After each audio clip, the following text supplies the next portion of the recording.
What is up, everybody? Welcome back to a brand new YouTube video, a brand new episode of The Atmosphere, and I'm very excited today because we're on a brand new, well, physically I'm still in the same spot, but we're putting these videos out on a brand new platform, a brand new home for The Atmosphere. Brought to you by the Lead Sports Media. I am now on the Lead Sports Media YouTube channel, so I'm very excited to kickstart the show off here. I will still have my own channel. We're going to put that on the back burner for now because I'm trying to continue The Atmosphere here, but we're just bringing it on over to the new platform here. So we're getting the same content out here, same show, same deal, just a brand new home, and I'm very excited to start it here. Go ahead and follow us on Twitter at TheLeadSM. Go ahead and follow me, Cameron Prichard, on Twitter at CameronPNBA. You can find all our article work over at TheLeadSM.com. We got a bunch of great content over there, contributors all over the place for all teams. So I'm just putting all that back out there since we are moving to the new home, but I'm just very excited to get back straight into things. I'm very excited to talk about first things first. We're going to talk about the Eastern Conference Finals matchup. That's what happened last night, and boy was that a thriller of a game. But at the end of this video, I want to talk Western Conference Finals and the chess match that's going to be going on in that game. I don't want to get too much into it because that's going to be happening today, and we'll maybe get into that in another video soon here. First things first, I want to dive into this Eastern Conference Finals matchup and what the Heat managed to pull off, which is just incredible. Heat culture at its finest, man. Heat culture at its finest. I was saying in my previous videos, no matter who made it here, the Knicks or the Heat from the previous series, they were going to give the Celtics or the Sixers hell. I promise you, I knew they were going to give the Sixers or the Celtics hell. When it came down to it, the Celtics are a little more well-rounded, a little more built for this. They've been here before, but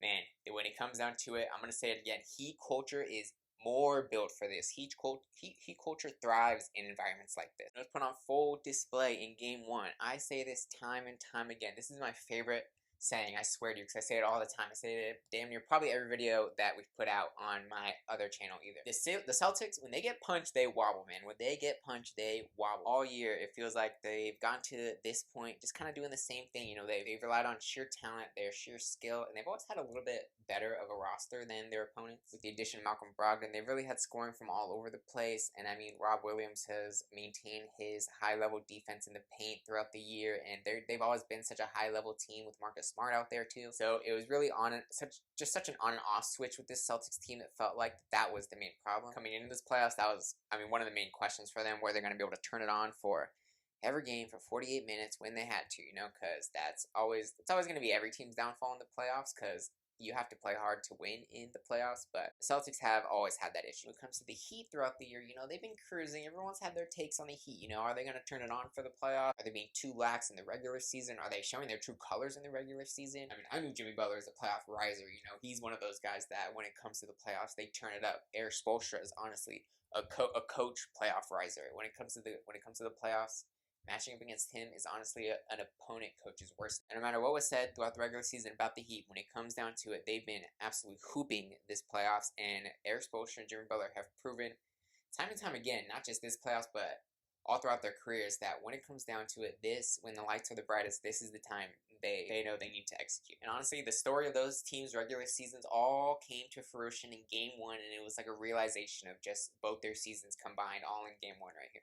I think the Heat were just caught off guard with the level that the Celtics were playing at for sure. The first half of this game was actually pretty close. They were kind of going back and forth, but it seemed like the Celtics were really taking control of the offense and of the pace. And not just that, they were really taking initiative on defense. I made a tweet about midway through the first half.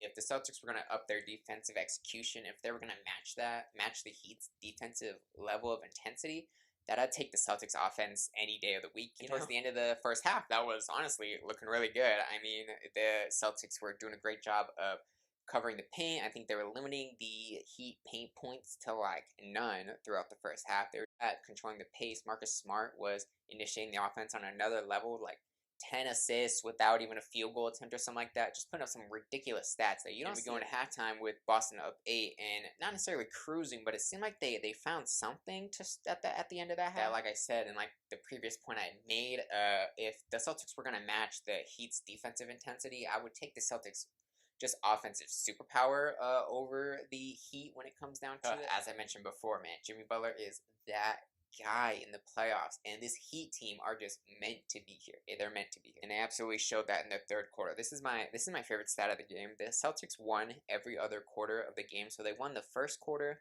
30-28. They won the second quarter 36-29, and then we'll skip ahead when they won the fourth quarter 25-20, but this third quarter, the Heat put on an absolute show. I just want an absolute show. They won the third quarter 46-25, and honestly, that was all she wrote. It didn't, like I said, it didn't matter that the Celtics won every other quarter.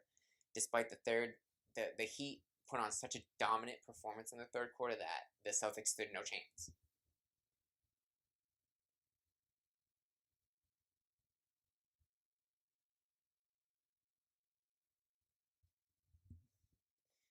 And as I, and as I was joking at the start of this video, it's honestly not even a joke. Boston, when they get hit, they wobble. They have a hard time coming back sometimes. But the Heat culture, like I said, they're built to thrive in such a hellish environment.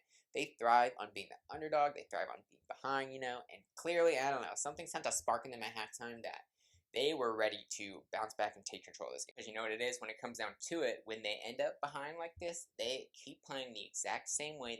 They know exactly who they are, and they don't overextend themselves. Some teams, you'll catch them trying to shoot themselves back in games from deep, and then they'll shoot themselves out of the game. Some teams will just continue to pound the paint or something like that and just get hard knocked in the head continuously over and over. Their exposure is one of the best of all time when it comes down to in-game adjustments and making the changes that are need to be changed when they need to be done. Honestly, this felt like a case of just the Celtics losing their flow, which has been a pretty consistent theme with them throughout the entire playoffs. They have moments where they look like such a good team, and this was my theme a few videos ago. They have such a high ceiling, but their floor is honestly quite low when you really look at it. When Tatum's off, when Jaylen Brown's the only one trying to get yourself going, and Malcolm Brogdon, Derek White are just kind of like shooting their threes and shooting you out of it a little bit, you don't have much to rely on after that. Celtics went cold at probably the worst possible time that the Heat were, no pun intended, heating up at the perfect time. They really stayed the course, and that third quarter really showed the margin for error both these teams have. The Heat can take a hit, and they have the room for,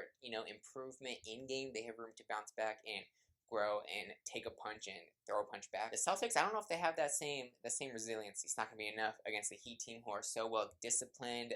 Even when they're behind, they'll continue to execute and force shots. Guys like Max Strus, Gabe Vincent chucking threes when you don't need them to. They're taking good looks. And Jimmy Butler, when things are getting out of hand, will make it a point to control the offense, slow things down, and just get his when he needs to get his. And that's a momentum builder in itself. And that was the absolute story of that third quarter. When it came down to it, the Heat just stayed the course and really, I'm going to make the joke, but really Heat cultured it, and just, even though they got knocked out, weren't taking bad shots and forcing the offense and getting rushed.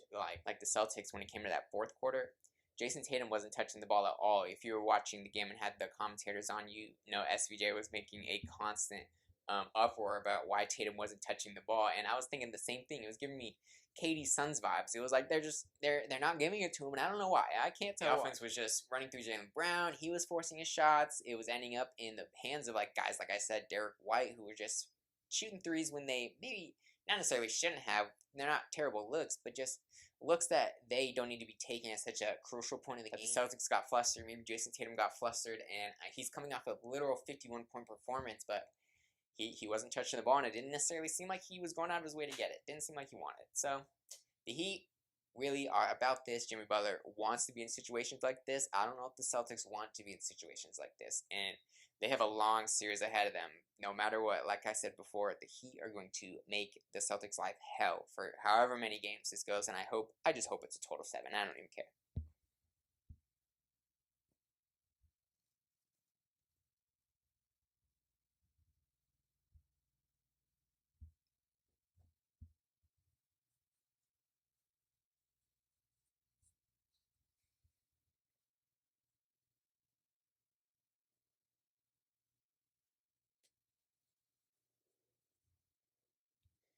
The Celtics do have some room for improvement. Rob Williams wasn't necessarily...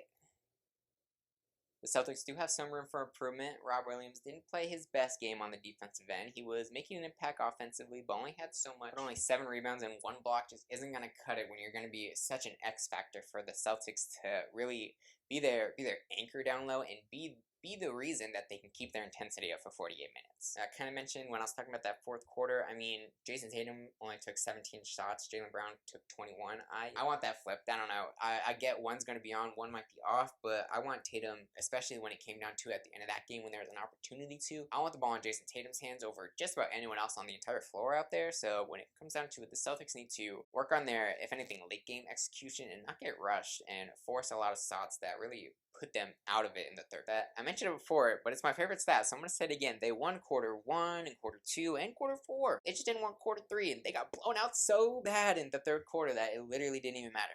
Yeah, like that, you can't do that in the playoffs. That's unacceptable. And like I said, there's room for improvement because like they won't get blown out like that again in one quarter. You would assume so, but my goodness, they got to get themselves in a little bit of check because the finals are next round, and you can't have games like this in the finals. You know, he just needs to stay the course. I love the Kyle Lowry minutes. He was giving them a lot of great effort and energy on the offensive side of the ball. He was running that pick and roll with Bam Adebayo to almost perfection. It was some vintage Kyle Lowry, and you just love to see that, and you'll take as much of that as you can get, as he's only doing so much throughout the regular season. So like I said, you'll take as much as that you can get. Bam had a solid 20 and 8. If he can continue to maybe even up the rebounds, get a solid 20 and 10 throughout the rest of the series, he have a very solid chance to win this. I mean, with the looks they're getting, they're going to continue to get solid execution and flustering the Celtics on the defensive side of the ball. That if they can continue to get the good looks they're getting in the last game in quarter 3, if anything, he have a very good chance to win this one.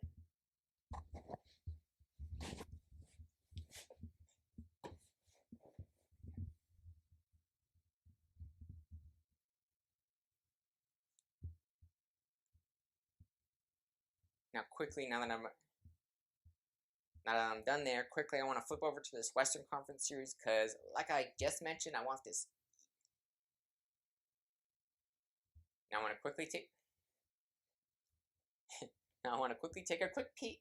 Now I want to quickly take a peek over at this Western Conference Finals matchup in the Lakers and Nuggets because I just mentioned I kind of dropped that I want this Eastern Conference Finals to go 7 games. I absolutely want this Western Conference Finals to go 7. As selfish as that is, it's for pure entertainment purposes. I need as much basketball as I can get before the finals is up, and I want to milk both these series about as much as possible because these are both going to be very fun. The chess match we already have going on in this Denver Lakers series is an absolute joy, and everyone saw it, but I can't wait for the adjustments going into this game too. There's already reports out there that Darvin Ham is switching up his starting lineup for game 2, and I feel like we already know what's coming. I can only imagine they're going to throw Rui in that starting lineup, probably take one of the guards out. I don't know who, probably Dennis, probably going to take Dennis Schroeder out, Rui in, and then you got Anthony Davis on Aaron Gordon, Rui Hachimura on Jokic. Now, I'm not going to sit here and act like the Lakers like struck gold or something like that because everyone's making a whole fuss about this and acting like the Lakers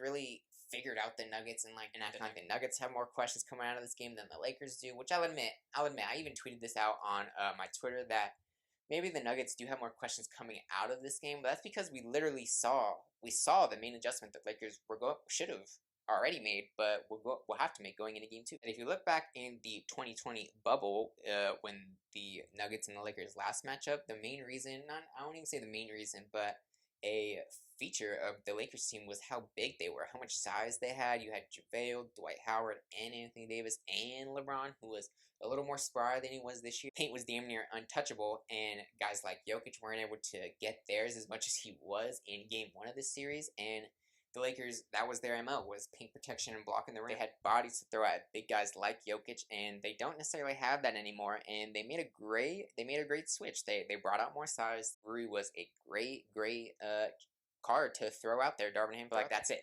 I mean, we're gonna see where the Nuggets go from here, but then what's the next change that the Lakers are gonna go to? They're not much deeper than the Nuggets are. They're not much deeper than we already saw the Lakers went in game 1. I keep bringing up my Twitter, but I tweeted this out that a lot of people are making this big fuss that the Nuggets aren't going to shoot as well as they did in game 1, and that the Lakers are going to, pin them down a little more defensively in game 2 than they did game 1. Acting like the Nuggets didn't have one of the top 5 offenses in the entire regular season. They had a 116.8 offensive rating throughout the entire year. So why people are getting the notion the Nuggets are suddenly going to kind of fall off on that end and their 3-point shooting is going to dip or something like that, I don't see it coming anytime soon. I'm very excited to see where this one goes. You've probably already seen some of the adjustments thrown out there on the internet, but is Aaron Gordon Harden going to start coming up as a screener for guys like Jamal Murray and for Jokic to bring AD up to the level and bring him out of the paint? Is Jamal Murray going to start just posting up on him by himself in empty corner situations? As good of a job as Rui Hachimura did on Jokic in Game 1, I don't know if he's necessarily going to be able to